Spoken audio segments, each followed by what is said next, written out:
Vamos a comenzar con nuestra oración en el nombre del Padre, del Hijo y del Espíritu Santo. Amén. Ven Espíritu Santo, llena los corazones de tus fieles y enciende en ellos el fuego de tu amor.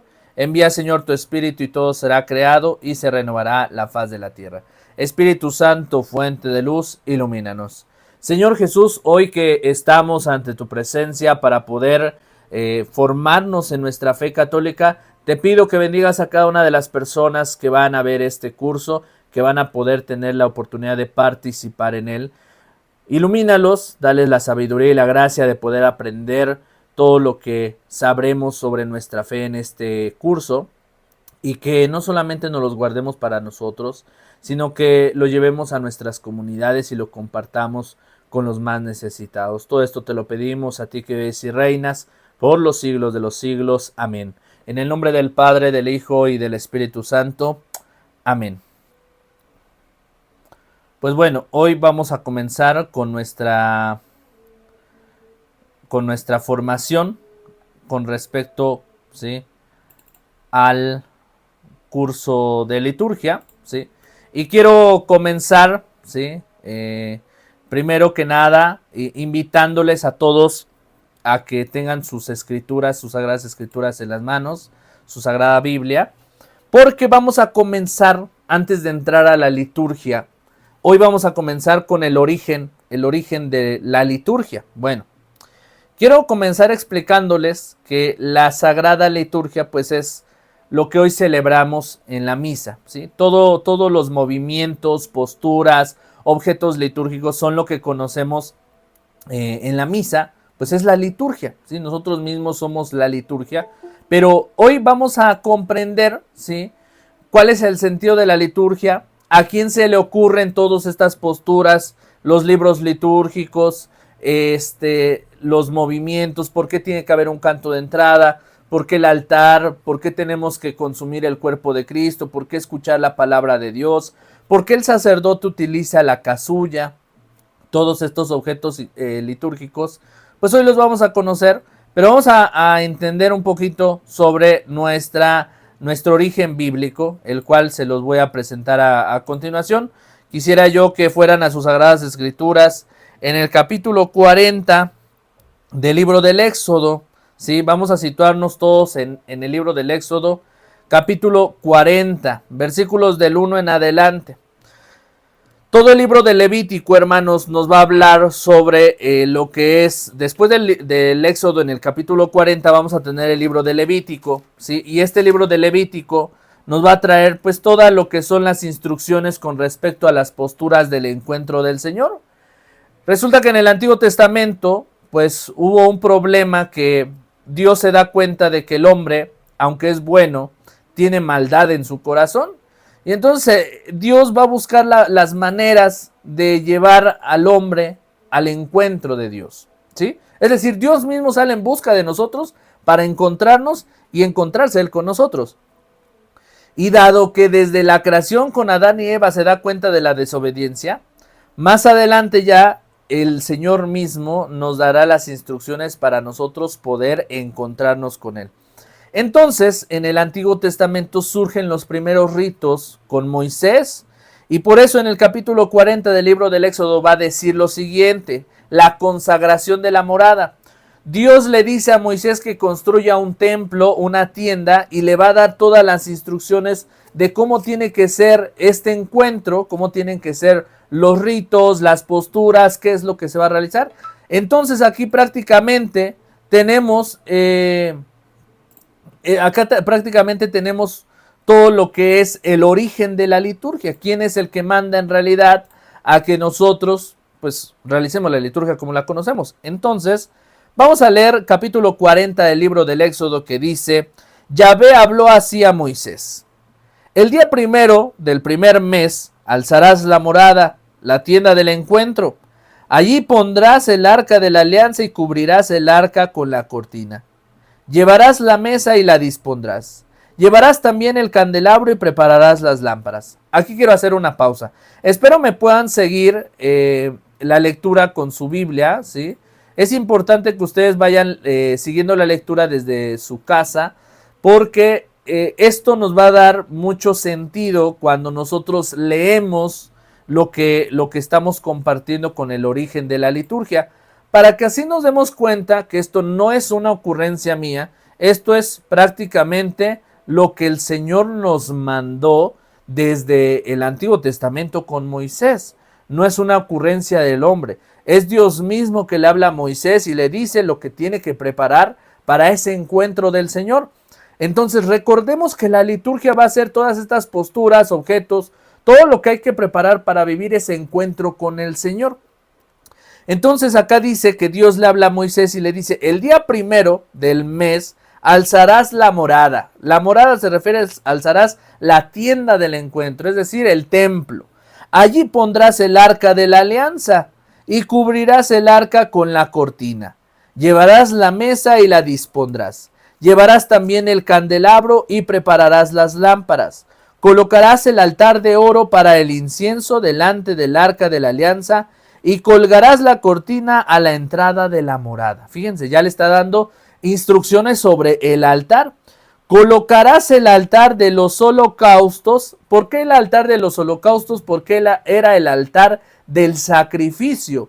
En el Antiguo Testamento, para poder recibir el perdón de nuestros pecados, nosotros teníamos, las personas de aquel tiempo que querían perdonar sus pecados ante Dios, para que el Señor se los perdonara, tenían que ofrecer un sacrificio o un holocausto, que era ofrecer un novillo, un lechón, un cordero, que esto a su vez, al ofrecerlo y quemarlo en el altar en brasas de fuego, al momento de que eso consumiera, la creencia era de que a Dios le gustaba la carne y al oler Dios en el cielo el olor de la carne, se ponía contento y entonces al ponerse contento Dios me iba a perdonar los pecados y es así como se vive el momento del perdón de los pecados. Hoy con la Eucaristía ya vivimos el perdón de los pecados pero con el verdadero Cordero, este verdadero Cordero que es Jesús, Jesús mismo que se entrega por nosotros en sacrificio para poder darnos este perdón. Y continuamos viendo el capítulo 40 que le dice Dios a Moisés, colocarás el altar de los holocaustos, es decir, el altar donde se va a hacer el sacrificio, ante la entrada de la tienda del encuentro. Pondrás la pila entre la tienda del encuentro y el altar y echarás agua en ella. En derredor levantarás el atrio y tenderás la cortina a la entrada del atrio. Entonces tomarás el óleo de la unción. Fíjense, ya está mencionando el óleo de la unción.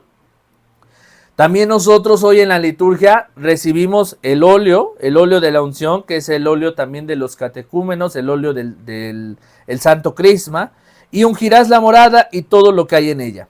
Dice Dios a Moisés, la consagrarás con todo su mobiliario y será cosa sagrada. Fíjense lo que Dios le dice a Moisés, esta tienda del encuentro será cosa sagrada. Ungirás además el altar de los holocaustos con todos sus utensilios, con todos los utensilios. Hoy en día debemos ocupar también todos los utensilios de la sagrada liturgia. Qué triste es ver a sacerdotes que luego por necesidades o urgencias personales tienen que vender los objetos litúrgicos o los profanan, es decir, los quitan y ponen objetos que no son propios para la liturgia y ponen un topper de plástico, una pecera de vidrio, un florero que no es adecuado para el altar. Por eso dice aquí, la consagrarás con todo su mobiliario y será cosa sagrada. Ungirás además el altar de los holocaustos con todos sus utensilios. Todos los utensilios de la liturgia tienen que ser propios para este encuentro. Consagrarás el altar y en adelante será cosa sacratísima, es decir, cosa sagrada. Todo lo que tenemos en el altar, hermanos, es cosa sagrada. Lamentablemente, ahorita vamos a hablar de las realidades que se viven en nuestras parroquias, que es que, pues sinceramente, pues ya no hay respeto por lo sagrado. Y le estamos dando la administración de lo sagrado a las personas que, pues ni siquiera son conscientes de lo que significa la liturgia. Asimismo, ungirás la pila y su base y la consagrarás. Después mandarás que Aarón y sus hijos se acerquen a la entrada de la tienda del encuentro y los lavarás con agua. ¿Por qué Aarón? Aarón es el primer sacerdote de la tribu, precisamente porque Aarón y toda la tribu de Leví. Por eso el siguiente libro se va a llamar el libro de Levítico, porque Aarón y toda la tribu de Leví solamente podrán ser sacerdotes de la tribu de Leví.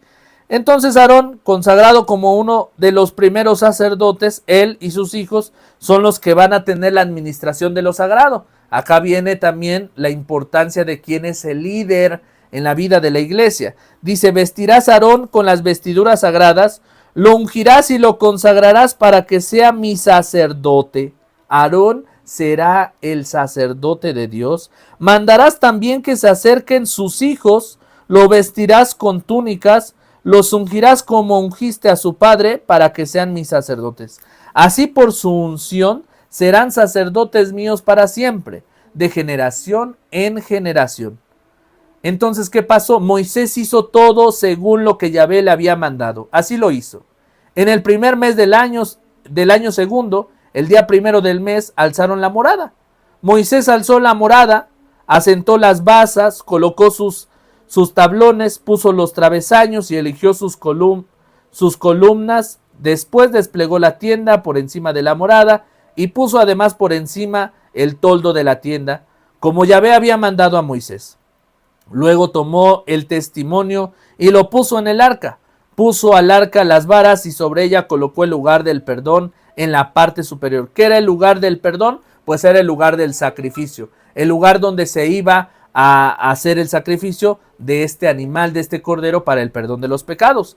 Llevó entonces el arca de la morada, colgó la cortina y cubrió así el arca de la alianza, como Yahvé había mandado a Moisés. Colocó también la mesa en la tienda del encuentro, al lado del septentrional de la morada, fuera del velo. Dispuso sobre ella las filas de los panes de la presencia delante de Yahvé, como él había ordenado a Moisés. Luego instaló el candelabro en la tienda del encuentro, frente a la mesa, en el lado meridional de la morada, y colocó encima las lámparas delante de Yahvé, como él había ordenado a Moisés. Fíjense, Moisés obedece las cosas tal cual tienen que ir: el altar, los candelabros, donde tiene que ir el lugar del sacrificio, la cortina, etc. Esto es una iluminación al por qué nosotros tenemos que obedecer estos ritos litúrgicos, posturas, porque la postura, el rito, es parte del encuentro con el Señor. Y dice versículo 26, estamos en el capítulo 40 del libro del Éxodo, Antiguo Testamento. Asimismo, puso el altar de oro en la tienda del encuentro delante del velo y quemó sobre el incienso aromático, como Yahvé había mandado a Moisés. A la entrada de la morada colocó la cortina y en la misma entrada de la morada colocó también el altar de los holocaustos, sobre el cual ofreció el holocausto y la ofrenda, como Yahvé le había mandado. Puso la pileta entre la tienda del encuentro y el altar y echó agua en ella para las abluciones. Aarón y sus hijos se lavaron en ella las manos y los pies. Siempre que entraban en la tienda del encuentro y siempre que se acercaban al altar, se lavaban, como Yahvé había mandado a Moisés. Por fin dispuso el atrio que rodeaba el santuario y el altar y colgó la cortina de la entrada del atrio. Así Moisés terminó todas las obras. Y versículo 34, Yahvé toma posesión del santuario, y esto es lo más importante del capítulo 40. Ya después de haber preparado toda la tienda del encuentro, en el versículo 34 vamos a ver por qué es importante respetar posturas, ritos y objetos litúrgicos. Dice el subtítulo, Yahvé toma posesión del santuario, es decir, Dios mismo va a hacerse presente en la tienda del encuentro en el templo. Versículo 34 del capítulo 40 del libro del Éxodo. Entonces la nube vino a cubrir la tienda del encuentro. La nube es la presencia de Dios, es decir, Dios mismo que baja y hace su presencia. La nube vino a cubrir la tienda del encuentro y la gloria de Yahvé llenó la morada.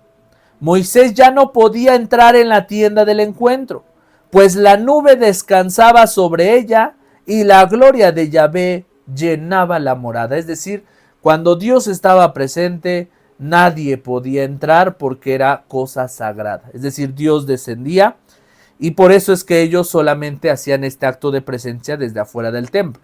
A lo largo de su trayecto, Los hijos de Israel se ponían en marcha en cuanto la nube se elevaba de encima de la morada.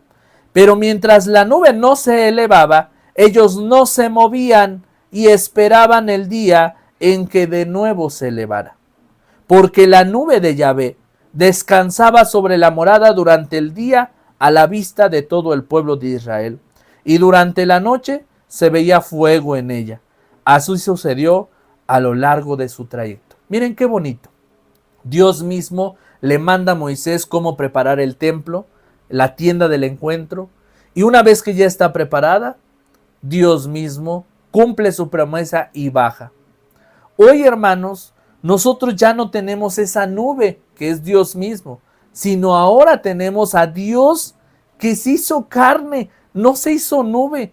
Es Jesús quien ahora desciende en cada Eucaristía. Y podemos hablar de Dios mismo, porque recuerden que Dios es la Santísima Trinidad y Dios está en el Padre, en el Hijo y en el Espíritu Santo. Dios es una Trinidad, ¿sí? Dios es esta unidad formada del Padre, del Hijo y del Espíritu Santo, y ahora nos ha dado a su propio Hijo, es decir, Dios mismo se hizo hombre y vino al mundo para mostrarnos el camino de la salvación, no de la perfección, el camino de salvación que tiene que ver con el amor, con la humildad, con nuestra humanidad, con nuestra perseverancia. Y entonces cuando nos invita a celebrar la Eucaristía, que es el misterio pascual, nos invita a hacer memoria de su misterio. Por eso el sacerdote en la Eucaristía cuando levanta el cuerpo de Cristo, dice, hagan esto en conmemoración mía. Y decimos, Señor mío y Dios mío.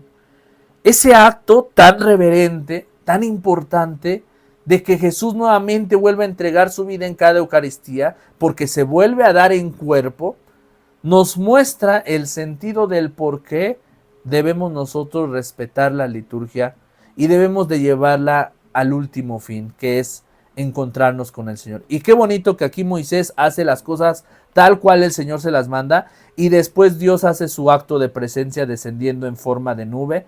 Ahora ya no desciende en forma de nube. Ahora Dios mismo desciende en la persona de Jesús. Y si ustedes no me creen, vayamos al Evangelio de San Juan. Vamos al Evangelio de San Juan en el capítulo 6. Vamos a buscar el Evangelio de San Juan. Capítulo 6, versículo 48. ¿Sí? Bueno, desde el versículo 32. En el capítulo 6 del Evangelio de San Juan, ¿sí? Si todavía no nos queda claro, primero en la liturgia que es que celebramos, ahora qué sacrificio debemos comprender, que Jesús es el quien está entre nosotros en la liturgia, pues vamos a ver, porque no es una ocurrencia mía. Jesús lo dice en el Evangelio de San Juan, capítulo 6, versículo 32. Jesús contestó, en verdad les digo, no fue Moisés quien les dio el pan del cielo. Estamos hablando que Moisés les había dado el maná porque les decía que en esa liberación, ¿sí? Versículos antes en el libro del Éxodo, les cayó pan del cielo, ¿sí? Y por eso Jesús les dice, ese no es el verdadero pan. Es mi Padre el que les da el verdadero pan del cielo, porque les da a su propio Hijo, a Jesús, quien se los manda del cielo. Y versículo 33 dice, el pan que Dios da es aquel que baja del cielo y que da vida al mundo. ¿Y quién bajó del cielo y quién dio vida al mundo? Jesús. Ellos dijeron, Señor, ¿quiénes eran ellos? Los discípulos. Y entonces, por la culpa de los discípulos, pues ahora tenemos la Eucaristía. Porque los discípulos dijeron, versículo 34, ellos dijeron, Señor, danos siempre de ese pan, del pan que nunca se acaba. Versículos antes del capítulo 6 del Evangelio de San Juan, encontramos la multiplicación de los panes, cuando el Señor les da pan a toda la comunidad. Y como se saciaron, pues por eso seguían a Jesús, porque ya no querían trabajar. Decían, pues con Jesús tenemos el pan gratis y podemos comer sin trabajar. Pero ellos por eso pedían, Señor, danos de este pan que nunca se acaba, no del pan que se acaba, sino de este pan que baja del cielo y que da vida al mundo. Y entonces, por esta petición de los apóstoles, Jesús les responde en el versículo 35. Jesús les dice, yo soy el pan de vida. A ver, como dicen nuestros sacerdotes, las Sagradas Escrituras no dicen yo soy un pan. No, yo soy un pan, no. porque cuando dice yo soy un pan, es decir, yo soy la representación de un pan. Pero Jesús no dice yo soy un pan. Jesús dice yo soy el pan de vida. Es decir, yo habito en ese pan que ustedes van a celebrar en la Eucaristía. Y me voy a quedar por eso en ustedes y con ustedes. Y dice, el que viene a mí nunca tendrá hambre, y el que cree en mí nunca tendrá sed.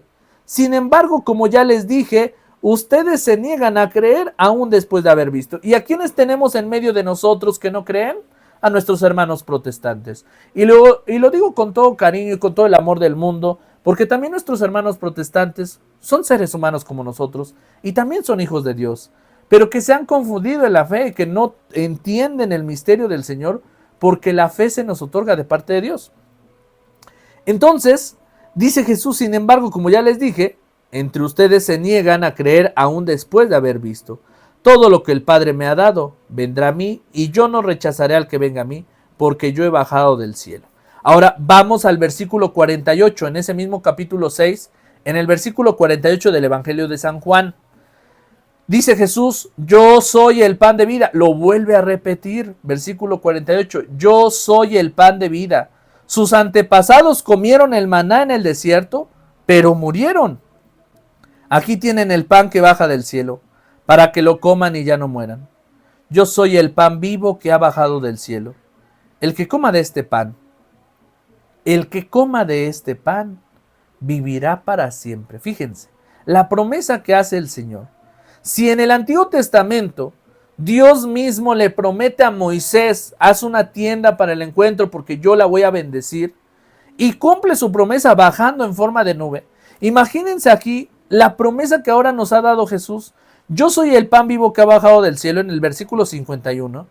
El que coma de este pan vivirá para siempre. ¿Y quién de nosotros quiere tener vida eterna y vida para siempre? Yo, hermanos, la verdad es que yo sí quiero tener vida para siempre. Cuando uno descubre la alegría de vivir, busca uno tener la eternidad. Y el secreto está en el Señor, que nos promete, el que coma de este pan vivirá para siempre.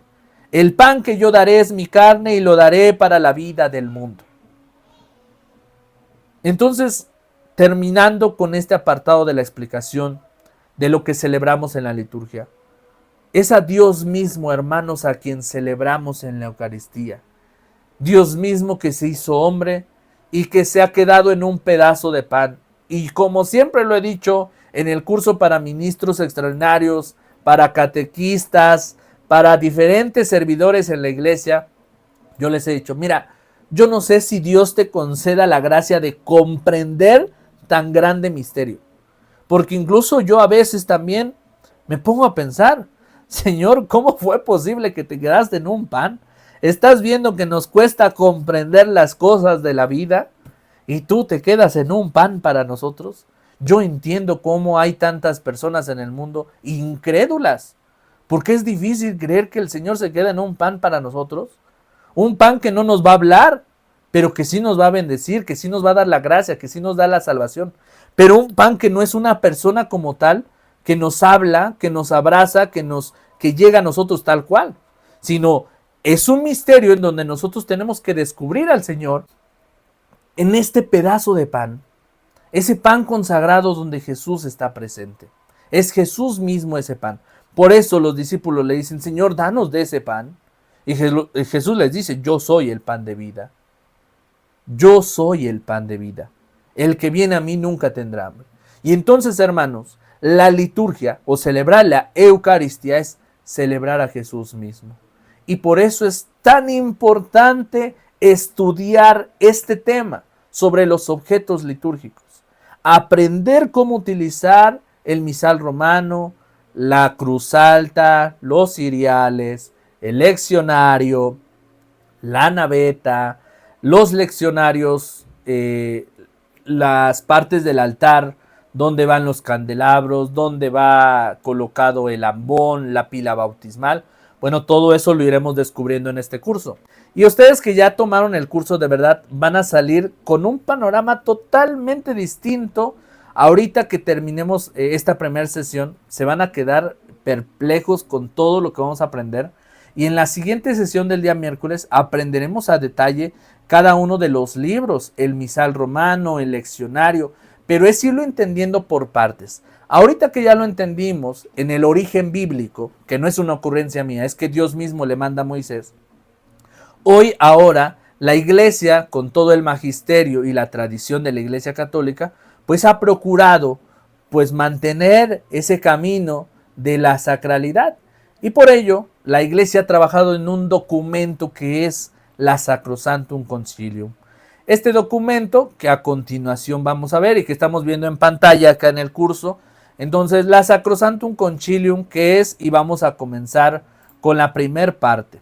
Bueno, antes de pasar a la Sacrosanctum Concilium, no sé si tengan alguna duda, comentario, opinión al respecto de lo que vimos bíblicamente con respecto a lo que vamos a celebrar en la liturgia. O sea, es celebrar a Jesús que está en el cuerpo, tanto en su cuerpo físico como en su palabra, en la liturgia de la palabra. Entonces la liturgia va a estar conformada por liturgia de la palabra y liturgia eucarística, pero nosotros nos vamos a adentrar más a todo esto que hay que preparar, porque para eso entramos a este curso, para comprender los objetos litúrgicos. Cruz alta, naveta, los ornamentos, los utensilios, los libros, leccionarios, cómo poder preparar las lecturas de la misa, el misal romano, o sea, prácticamente es el curso completo. Entonces, continuamos con la Sacrosanctum Concilium. Miren, la Sacrosanctum Concilium nos va a iluminar mucho sobre la Sagrada Liturgia. Precisamente esto nos va a ir dando pautas para poder ejercer de mejor manera el servicio. Y lo que queremos nosotros es darle dignidad a este encuentro del Señor, como los cantos, los ritos, las posturas, los objetos, que todo tenga su momento de sacralidad. Ya lo veíamos en el Éxodo con Dios cuando le dice a Moisés: las consagrarás con todo su mobiliario y será cosa sagrada. Ungirás además el altar de los holocaustos con todos sus utensilios. Consagrarás todo y todo será santo, todo será sagrado, ¿sí? Entonces imagínense nosotros, al estar al servicio de la liturgia, tenemos que saber que esto que vamos a administrar es cosa sagrada. Una de las cuestiones que pasa en nuestra iglesia es que hay muchos abusos litúrgicos, porque hay personas que tienen esta falta de conocimiento y falta de cultura, ¿sí? Pues la gente que luego llega a servir en la liturgia, pues dice, pues se les hace fácil. Dice, pues es que ¿qué tiene agarrar el copón así con las manos? No, pues hay que agarrarlo con un corporal, con un purificador, hay que agarrarlo con guantes, o al menos si no tenemos algún utensilio para poderle dar respeto, pues por lo menos hay que agarrarlo bien, con respeto, ¿sí? Y hay veces que los mismos sacristanes, que son uno de los casos más evidentes en nuestras parroquias, es que hay sacristanes que están ahí en la parroquia por un sueldo, porque les pagan. Muchos de ellos ni siquiera a veces son católicos, sino pues es su último trabajo que se consiguieron y pues están de sacristanes, ¿no? Y entonces pues ellos como están como un trabajo, no conocen lo que es sagrado y agarran las cosas para preparar la misa. Lo agarran ya como si fueran sus instrumentos de trabajo de siempre y no le dan dignidad a lo sagrado. Bueno, ustedes son los primeros promotores en promover que la liturgia y los objetos litúrgicos se respeten. Y vamos a ver lo que nos dice el Sacrosanctum Concilium. Este Sacrosanctum Concilio se propone acrecentar de día en día entre los fieles la vida cristiana, es decir, ayudar a los fieles a que vivan un mejor encuentro con el Señor. Adaptar mejor a las necesidades de nuestro tiempo las instituciones que están sujetas a cambio. Promover todo aquello que pueda contribuir a la unión de cuantos creen en Jesucristo y fortalecer lo que sirve para invitar a todos los hombres al seno de la iglesia. Por eso cree que le corresponde de un modo particular proveer a la reforma y al fomento de la liturgia. Entonces el Sacrosanctum Concilium nos va a ayudar a comprender parte por parte pues esta liturgia, cómo celebrar la liturgia. Entonces vamos a empezar con lo más evidente de nuestras parroquias. Yo les pregunto a ustedes, al templo, a la capilla, a la parroquia, uno va a visitar o va a vivir el encuentro ¿con quién? ¿Con Dios o con la Virgen María? Pueden encender sus micrófonos. Con Dios. Con Dios, ¿verdad? ¿Sí? ¿Uno va a vivir el encuentro con Dios o con los santos? Con Dios, ¿verdad? La respuesta es muy sencilla. Entonces, sí hay partes importantes en el templo, como lo son los santos, la Virgen María, que es Madre de Dios, y se le da también su importancia dentro del templo. Pero ojo, uno de los errores más comunes que hay en las parroquias es no tener a Cristo como el centro del templo. Y recuerden que la iglesia católica es una iglesia cristocéntrica. Y vamos a ver lo que nos dice el Sacrosanto Concilium. Los principios generales para la reforma y fomento de la Sagrada Liturgia. La obra de la salvación se realiza en Cristo, no se realiza en nadie más. La salvación se realiza en Cristo. ¿A quién crucificaron? ¿A Jesús o a María? A Jesús. Claro, María formó parte de esa salvación. María estuvo ahí. María le dio vida al Hijo, al Salvador. También María tiene su respeto y su veneración. Sin embargo, nosotros seguimos el ejemplo de Jesús, que es Dios mismo que se hace hombre y se entrega en la cruz. Por lo tanto, cuando nosotros tenemos un templo, una capilla que se alza para el encuentro del Señor, así como Moisés, que levantó la tienda del encuentro, en la Iglesia Católica los templos tienen que tener al centro, en el altar, a Jesús crucificado. No sé si a ustedes les ha tocado, o a lo mejor su parroquia es un caso de estos, y que tenemos que ir corrigiendo con el tiempo. No es fácil. ¿Qué es lo que pasa? Que al centro tenemos a la Inmaculada Concepción, a San José, a San Francisco de Asís, a Santo Tomás, a San Felipe. ¿Y a quién vamos a vivir el encuentro? Vamos a vivir el encuentro con Jesús. Litúrgicamente hablando, en el altar tiene que estar el altar y tiene que estar Jesús crucificado en grande. Y muchas veces encontramos en las parroquias, pues, a la imagen de los santos. Ahora, esto viene a tener cierta parte de las costumbres y tradiciones de cada pueblo y de cada lugar. Normalmente, desde hace mucho tiempo en la historia, cuando se construían los templos, pues se construían con el motivo de la imagen, ¿sí?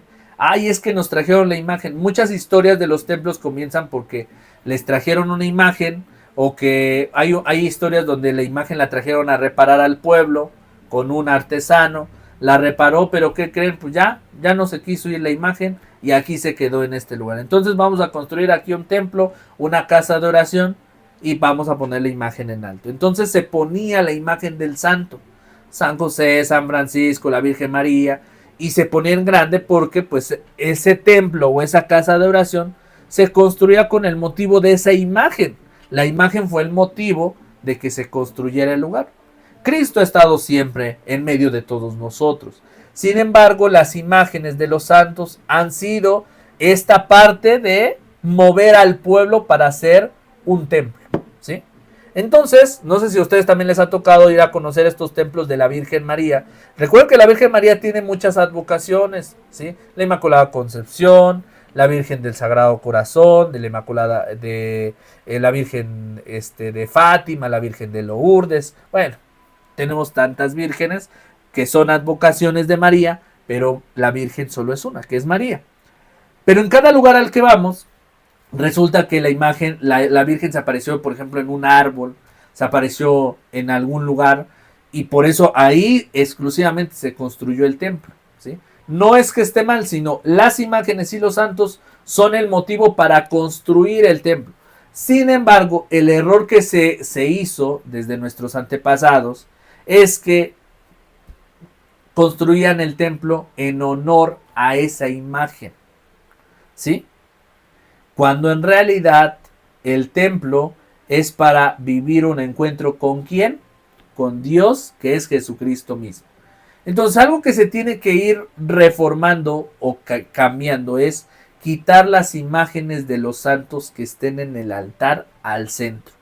Y los sacerdotes liturgos, precisamente, que han metidos al estudio de la liturgia, proponen que siempre tiene que estar Jesús al centro y a un costado el santo que se venera en ese lugar. Por ejemplo, San José, la Virgen, etcétera, ¿no? A un lado, a un costado, ¿sí? Porque recuerden que también en el altar tiene que estar el sagrario, porque cuando nosotros vamos a ese encuentro, vamos a recibir a Jesús Eucaristía. Por eso es importante que sepamos que nuestra iglesia es una iglesia centrada en Cristo. Ahora, ¿tenemos que quitar todas las imágenes? No, son parte de nuestro culto, son parte de nuestra fe y nosotros no adoramos a las imágenes, son parte de recordar quiénes son las personas santas, quiénes son las personas que tenemos que seguir su ejemplo y nosotros ir siguiendo esos caminos a través de la visualización de una imagen, ¿sí? Entonces, por eso es importante entender que Jesús es el centro de nuestra fe. Y como lo dice la Sacrosanctum Concilium, Dios quiere que todos los hombres se salven y lleguen al conocimiento de la verdad. Por el bautismo, los hombres son injertados en el misterio pascual de Jesucristo. ¿Cuál es el misterio pascual? Misterio pascual es Jesús entrega su vida en la cruz, como este sacrificio. Del Antiguo Testamento, recuerden que se hacía un sacrificio, se sacrificaban animalitos, corderos, para el perdón de los pecados. Así Dios se ponía contento. Bueno, ahora el sacrificio es Dios mismo que se hace hombre y se sacrifica por todos nosotros para el perdón de nuestros pecados. Eso es el misterio pascual. Entonces, por el bautismo todos somos injertados en el misterio pascual, es decir, en esta salvación de Jesús. Morimos con Él, somos sepultados con Él y resucitaremos también con Él.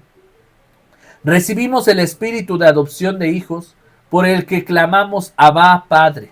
Cristo está siempre presente en su iglesia, sobre todo en la acción litúrgica. Fíjense, Cristo está siempre presente en su iglesia, sobre todo ¿en dónde? En la acción litúrgica. ¿Ven por qué es importante estudiar la liturgia? Porque Jesús está presente en la liturgia. Y en la liturgia vamos a experimentar ese encuentro, en ese olor del incienso, en esos cantos católicos, en esa comunión eucarística, en su palabra. Al escuchar al sacerdote que nos está predicando, ahí está Cristo. Y continúa la Sacrosanctum diciendo, en la liturgia terrena preguntamos y tomamos parte en aquella liturgia celestial. Es decir, ahorita no hemos leído el libro de Levítico, pero en el libro de Levítico ya se nos revela cómo va a ser esta tienda del encuentro. Pues Dios quería que esta tienda del encuentro que le explicó a Moisés es la misma tienda del encuentro que vamos a tener en la vida eterna. Entonces, la Eucaristía, hermanos, es una probadita de lo que viviremos en el cielo. Y en el cielo viviremos una fiesta con el Señor, una fiesta eterna. Por eso dice que en la liturgia terrena vivimos y formamos parte de lo que en aquella liturgia vamos a celebrar en la liturgia celestial, que se celebra en la santa ciudad de Jerusalén, hacia la cual nos dirigimos como peregrinos y donde Cristo está sentado a la diestra de Dios. Siéntanse dignos, hermanos, de poder participar en la Eucaristía. No es cualquier cosa. Lamentablemente, como lo veremos ahorita más adelante, ha habido tantos abusos en la liturgia porque las personas pues ya no están familiarizadas con lo sagrado. Entonces es importante que nosotros como promotores de la liturgia le demos el sentido a lo sagrado. Y continuamos con la siguiente parte. Para que en la sagrada liturgia el pueblo cristiano obtenga con mayor seguridad gracias abundantes, la Santa Madre Iglesia desea proveer con solicitud una reforma general de la misma liturgia, porque la liturgia consta de una parte que es inmutable por ser la institución divina y de otras partes sujetas a cambio, que en el decurso del tiempo pueden y aún deben variar, si es que en ellas se han introducido elementos que no responden bien a la naturaleza íntima de la misma liturgia o han llegado a ser menos apropiados. ¿Qué quiere decir esta parte de la Sacrosanctum Concilium? Que a lo largo de la liturgia o a lo largo de la historia de los años va a haber cambios o ha habido cambios, ¿sí? Pero la esencia de la liturgia no cambia. El pan eucarístico no cambia. El rito como tal de la Eucaristía, de la consagración, cuando el sacerdote dice, por eso te pedimos que derrames tu bendición sobre estos dones para que se conviertan en el cuerpo y la sangre de nuestro Señor Jesucristo, el cual, la noche en que iba a ser entregado, tomó pan y dándote gracias. Esa esencia de la consagración no cambia. ¿Qué cosas pueden cambiar? Como lo dice el texto, a lo largo del tiempo, algunas posturas, algunos momentos. Por ejemplo, ahorita hay un debate, justo lo que se está trabajando desde el Vaticano, es en la parte del rito de la paz. Se está viendo la posibilidad de quitar el rito de la paz, porque el rito de la paz es una ocasión de distracción en el momento más sagrado de la misa, porque el sacerdote expone a Jesús y dice, este es el Cordero de Dios que quita el pecado del mundo. En ese momento todavía hay personas que se están dando la paz, porque recordemos que previo a esto es la paz del Señor esté con ustedes y con tu espíritu. Dense fraternalmente la paz. Las personas se dan la paz. Y aunque nada más tenemos que dar la paz a los más cercanos, hay quienes pues empiezan a platicar, empiezan a ver un momento de break, de distracción. Y entonces cuando el sacerdote dice, hermanos, este es el Cordero de Dios que quita el pecado del mundo, está poniéndonos frente a nosotros al Salvador del mundo, y nosotros todavía dándonos la paz o platicando o saludando. Eso no es correcto, porque entonces ya no estamos atentos a lo que está sucediendo en el altar. Entonces es claro que este rito de la paz pues se tendría que quitar, pero tampoco por otro lado lo quieren quitar porque es un rito propio de la liturgia. Cuando el Señor nos dice la paz esté con ustedes, es experimentar esta paz antes de recibir a Jesús. Porque al recibir a Jesús tiene que haber ya paz en nuestro corazón. Por eso es importante que cada uno de los ritos pues tiene su sentido propio en la liturgia. Pero hay cosas que pueden ir cambiando, ¿no? ¿Sí? Ya ahora cuando pasó el tema de la pandemia, hubo cosas que fueron cambiando en la liturgia y que ahorita pues vamos a ir clarificando. Cosas que se tienen y que no se tienen que hacer dentro del altar. Entonces, bueno, continuamos. En la celebración litúrgica, la importancia de la Sagrada Escritura es sumamente grande. ¿Qué acabamos de hacer ahorita? Leímos la Escritura. Yo siempre les doy el curso con bases en la palabra de Dios. No es una ocurrencia mía. Vamos a lo que Dios instituyó, a lo que Dios dijo. Y por eso es que la Sagrada Escritura toma muy parte importante en la parte de la participación litúrgica en el altar, pues de ella se toman las lecturas, ¿sí? Ahora, a ver, tenemos la pregunta, ¿de dónde sacan las lecturas de los leccionarios? De la Biblia, ¿sí? Las oraciones del misal también son bíblicas. Entonces, pues de la Sagrada Escritura se toman las lecturas que luego se explican en la homilía y los salmos que se cantan, las preces, oraciones e himnos litúrgicos están penetrados de su espíritu y de ella reciben su significado las acciones y los signos. Por tanto, para procurar la reforma, el progreso, es decir, la reforma se refiere al cambio, el progreso igual al cambio y la adaptación igual es al cambio de la Sagrada Liturgia, hay que fomentar aquel amor suave y vivo hacia la Sagrada Escritura, que atestigua la venerable tradición de los ritos, tanto orientales como occidentales. Entonces, ¿a qué se refiere esto? Que para poder hacer cambios y actualizaciones no es fácil, hermanos. Por ejemplo, lo que acabamos de ver en el libro del Éxodo fue algo que Dios le mandó a Moisés y no fue fácil decir, bueno, es que esto no me parece, lo voy a cambiar y ahora lo hacemos de diferente forma. No, porque precisamente Dios sabía cómo le estaba ordenando a Moisés, cómo iban a ser estos ritos, cómo iba a estar el altar, cómo iba a ser la tienda del encuentro, porque Dios sabía cómo tenía que ser ese encuentro con Él, ese momento del sacrificio. Hoy lo que vivimos en la liturgia es precisamente vivir en cada momento de la liturgia ese encuentro con el Señor. Y veremos el sentido de los objetos. ¿Por qué el copón? ¿Por qué el cáliz? ¿Por qué los ornamentos? ¿Por qué la cruz alta? Los ciriales, etcétera. Ese es el sentido de la liturgia. Y continuamos con la siguiente parte. Los acólitos, ahora sí entramos ya lo que nos dice la Sacrosantum Concilio. Los acólitos, lectores, comentadores, todos los que pertenecen a la Escuela Cantorum, es decir, todos los que pertenecen a la participación litúrgica y desempeñan un auténtico ministerio litúrgico, ejerzan por tanto su oficio con sincera piedad y orden que convienen a tan gran ministerio y les exige con razón el pueblo de Dios. Fíjense, las personas ajenas a ustedes, porque ustedes ya están preparados, ustedes ya son encargados de liturgia, ya han tenido una evangelización previa. Hay personas que nunca les han hablado de Dios y llegan por primera vez a la Eucaristía. Ellos van a exigir de ustedes un gran testimonio, que ustedes vayan con piedad, con orden, ¿sí? Con presentación, que vayan limpios, no solo por fuera, sino por dentro, que su testimonio realmente nos muestre el amor de Dios.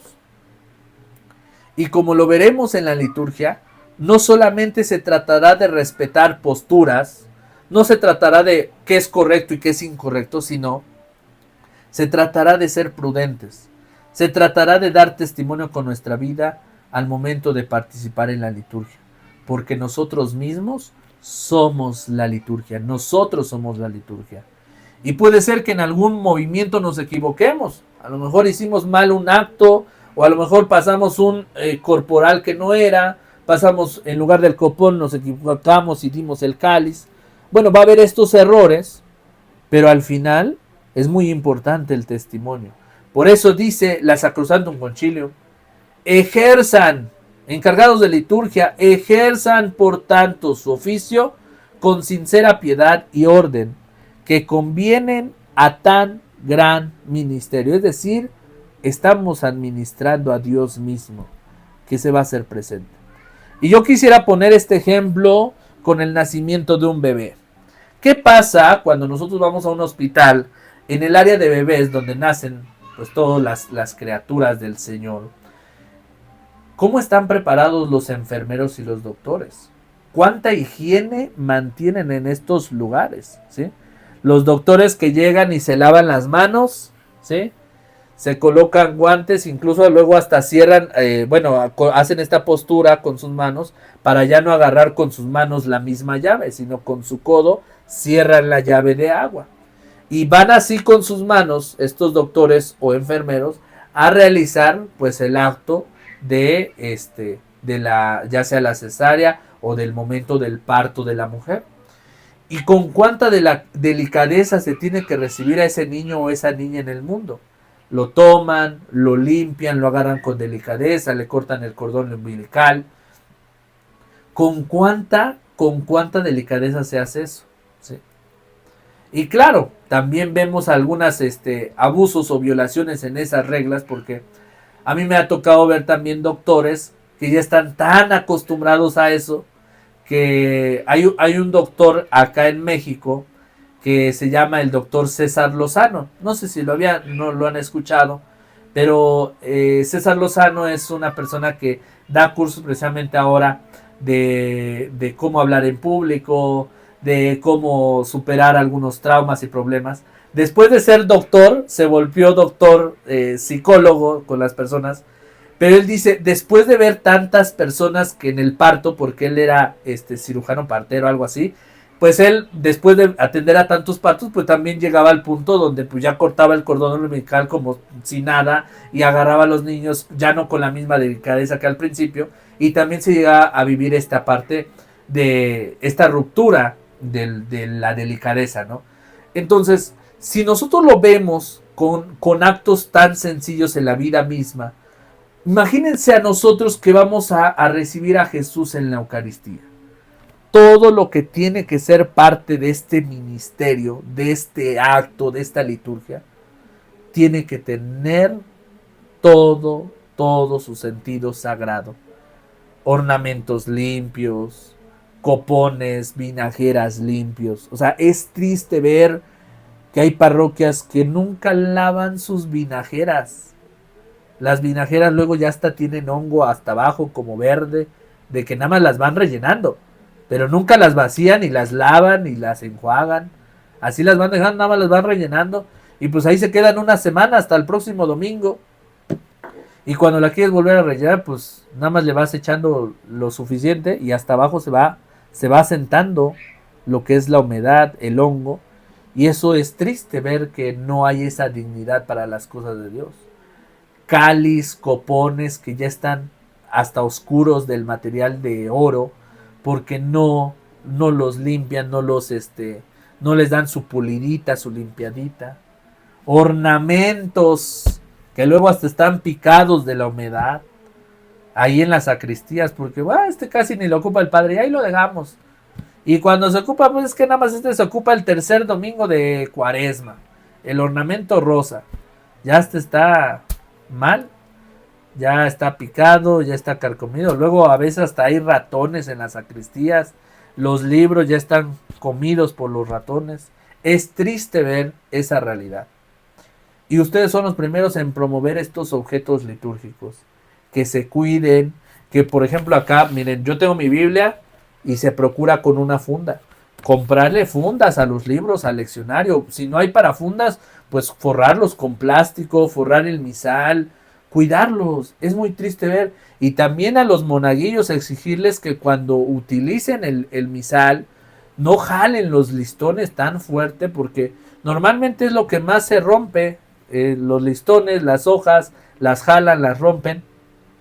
Y todo eso forma parte de la dignidad de lo sagrado. Entonces hay que darle parte a lo sagrado. Que todo cuando se vaya a celebrar la liturgia, la Eucaristía, pues esté en condiciones de lo sagrado. ¿Sí? Bueno, hasta aquí vamos a hacer una breve pausa. Ahorita nos vemos en la segunda sesión de 8 a 9. Vamos a terminar porque todavía nos falta parte de la primera parte. Sé que es un poquito tedioso ahorita, es un poquito de teoría con el tema de la Sacrosantum Concilium. Ahorita ya en la segunda sesión vamos a empezar a pasar a lo práctico. Vinajeras, copones, cruz alta, todos los utensilios de la parroquia. Cómo se utilizan, por qué se utilizan, cómo buscar las lecturas, cómo buscar las oraciones en el misal. Y vamos a dar continuidad a todo esto hasta el día miércoles con ya esta parte de los ritos, ¿sí? Ven que luego hay que la misa de matrimonios, que misa de 15 años, y al de liturgia le toca preparar las oraciones en el misal, las lecturas, qué mantel pongo, verde, morado, blanco. Bueno, toda esta preparación de la liturgia la veremos ya el próximo miércoles. Hoy vamos a concluir con la parte principal y básica de los objetos litúrgicos.